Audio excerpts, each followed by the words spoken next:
नमस्कार विद्यार्थी मित्रांनो, माझ्या YouTube चॅनलमध्ये तुमचं सर्वांचं स्वागत।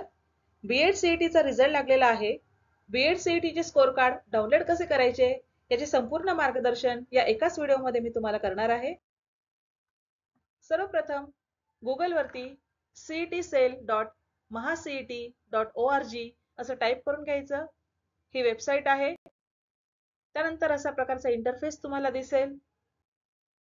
त्यानंतर कॅन्डिडेट रजिस्ट्रेशन अकॅडमिक इयर 2024-25 यावर क्लिक करायचं आहे। त्यानंतर अशा प्रकारचा इंटरफेस तुम्हाला दिसेल। यामध्ये तुम्ही तुमचा रजिस्टर्ड ईमेल आयडी टाकायचा, त्यानंतर पासवर्ड तुम्ही टाकून घ्यायचा आणि त्यानंतर साइन इन करायचं आहे। साइन इन केल्याच्या नंतर अशा प्रकारे इंटरफेस दिसेल। त्यानंतर स्कोर कार्ड काढायचं आहे म्हणून स्कोर कार्ड वरती क्लिक करायचंय।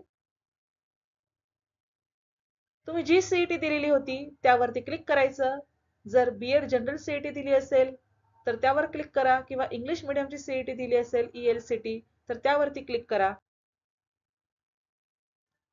त्यानंतर डाउनलोड या ऑप्शन वरती क्लिक करा। अशा प्रकारे तुमचं हॉल तिकीट तुम्हाला डाउनलोड झालेलं दिसेल। ते डाउनलोड करा, सेव्ह करून ठेवा आणि त्याची प्रिंट पण काढून ठेवा। माझा व्हिडिओ आवडला असेल तर माझ्या चॅनलला सबस्क्राइब करा। व्हिडिओ बघितल्याबद्दल धन्यवाद। माझ्या टेलिग्राम चॅनलला तुम्ही जॉइन होऊ शकता जर तुम्हाला पीडीएफ नोट्स पाहिजे असतील। लिंक डिस्क्रिप्शन बॉक्समध्ये दिलेली आहे। पुन्हा एकदा धन्यवाद। Thank you.